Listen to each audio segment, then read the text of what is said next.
All right, what's up, guys? Quick video I want to make giving you guys the top 5 tips for betting NBA. So, as many of you know, I'm not a massive sports nerd in the sense I watch it all, but I don't know every single player and all their stats. I don't know the whole depth chart. I don't know all the bench players. I don't know the ins and outs of everything.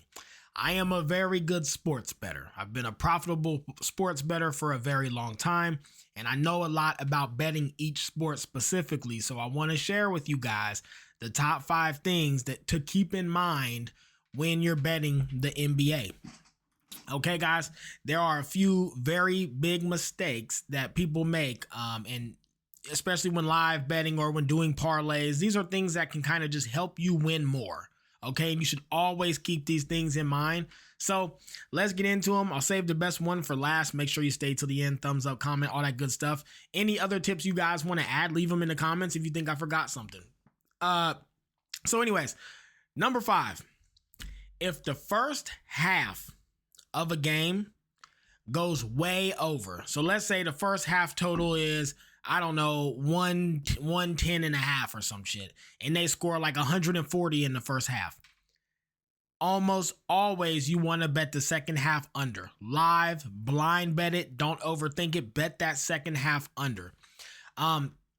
Public as a whole, rec bettors as a whole overreact to teams going crazy in the first half. So teams are going crazy, they're scoring, they're blowing out the total number keeps going up.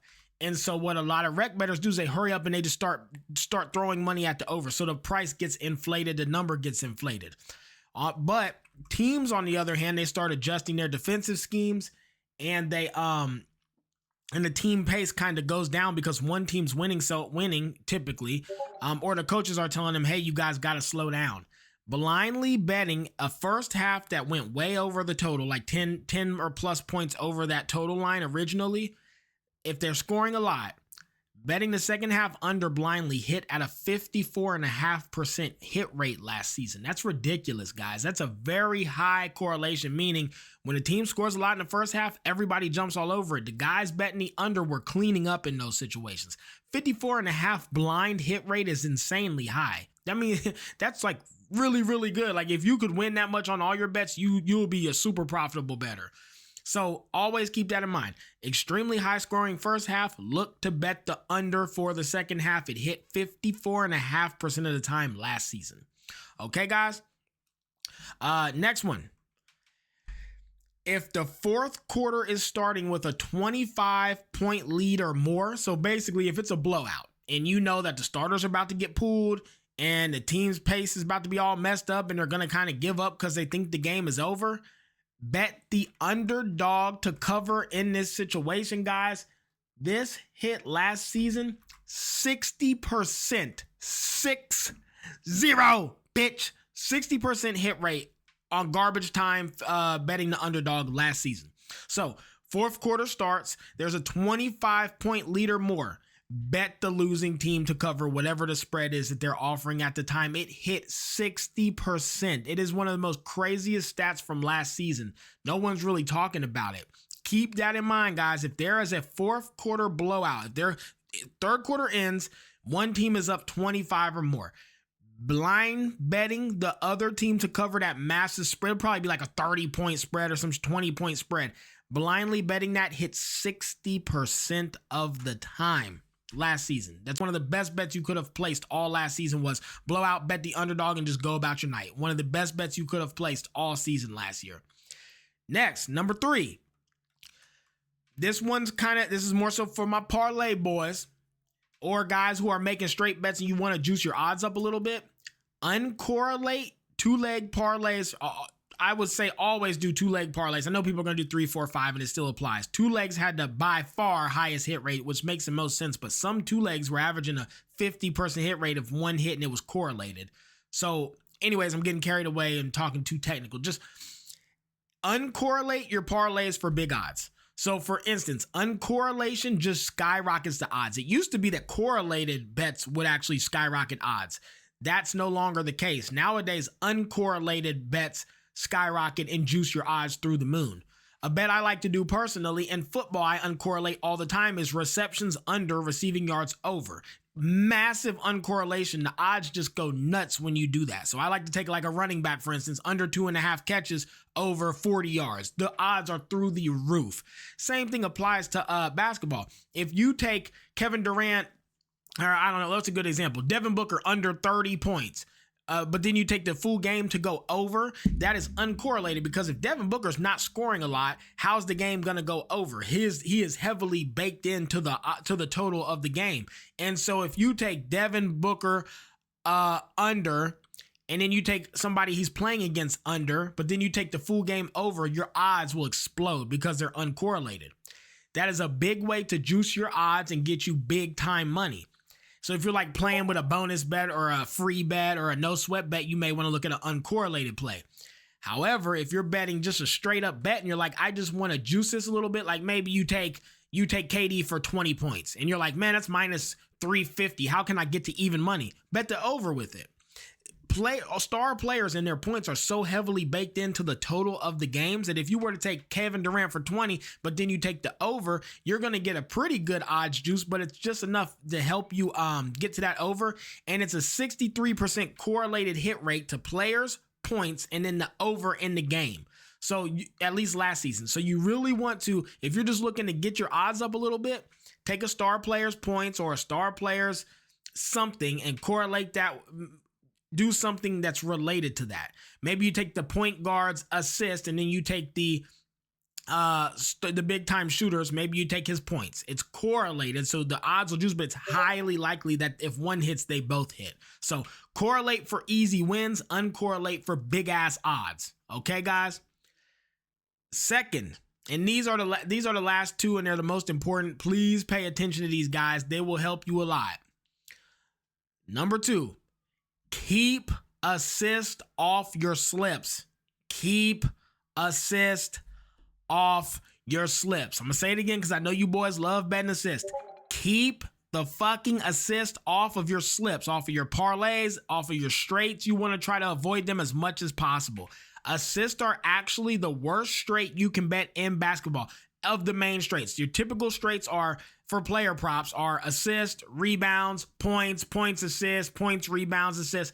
Out of them all, except 3-pointers, which you're usually not betting those. If you do, you're usually betting them for lotto. So as a straight bet, that's a prop. Keep assist off. They are the highest variance prop you can bet, and they are always juiced to the moon. Keep assist off your slips because they are team dependent, and while all other props only take one person, assists take 2. You have to have the guy dribble down the court. You have to have him find someone who's open. He has to dish the ball out to them without getting stole and without shooting himself or without passing it to one of the other 4 people who he could that you didn't bet. Then the guy has to actually make the damn shot and not get fouled and actually drop the bucket. There is so much variance in assist. It is one of the worst prop bets you can make, and people love betting them. The books clean up on you guys betting assists. Stay away from assist whenever possible.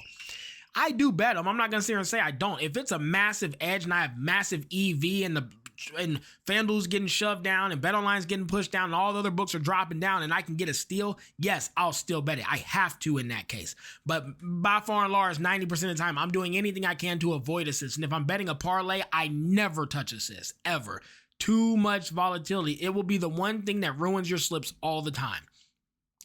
And last, which is going to be the most important thing for you guys to remember is bet unders and avoid overs. Bet unders, guys. Listen, I've said this before, and it is true. Betting overs causes excitement. Betting unders causes panic. People hate betting unders. The anxiety, the panic from the time the game starts, you're hoping for something bad. You're hoping that the player does bad. Anytime they score, you're like, fuck, man, you're mad. When you're betting over and they score, you're like, let's fucking go, and everybody's hyped. It is two completely different mindsets, and the books know this, and all the people who do the studies do this, and all the Harvard grads who the books hire knew this, and all the behavior analysts that they hire know this. They know that people love betting overs. Public loves betting overs. Rec bettors love betting overs. Nobody bets unders. Because of this, the books bake in massive amounts of juice for the overs. You'll see a minus 140, minus 150, the unders minus 110. That's not even close to a fair bet. FanDuel is king for this. They will juice overs through the moon and give you a phenomenal price on the under. Also, the number is always up a half point, 1.5 points more than it should be because all the money's coming on the overs. They have to adjust it. They have to manage their risk. So if everyone's betting this over, they got to keep making the price worse and then up the so much money comes on it that making the price worse is not good enough. They also have to up the line. Overs are a terrible, terrible bet by far and large, especially for basketball. They're always inflated. The public chases them. And something else you guys probably haven't thought of, unders are blowout proof, unders are injury proof, and unders are hot hand proof. What do I mean by this? Well, if the team's getting blown out, the starters are coming out. You don't got to worry about your under getting cooked. The game's over. The benches are coming in and they gave up in the fourth. You have a whole quarter that you don't even have to worry about them playing. So unders are blowout proof, right? So that's a way that an under can hit. How many times do your over bets get ruined because of a blowout? Starters get pulled, your over doesn't hit. You don't have to worry about that betting unders. How many times have your overs got ruined because a guy stubs his fucking toe? You don't have to worry about that if you bet an under. They're blowout proof, they're injury proof, and they are other player proof. Meaning if you have, I don't know, player A and you bet on him, but player B, C, D, or E gets hot and they're scoring and getting all the touches and shooting every time they touch the ball, that's great for your under as well. So you are so protected by so many different things. Everything is for the over. The only thing that messes up unders is overtime.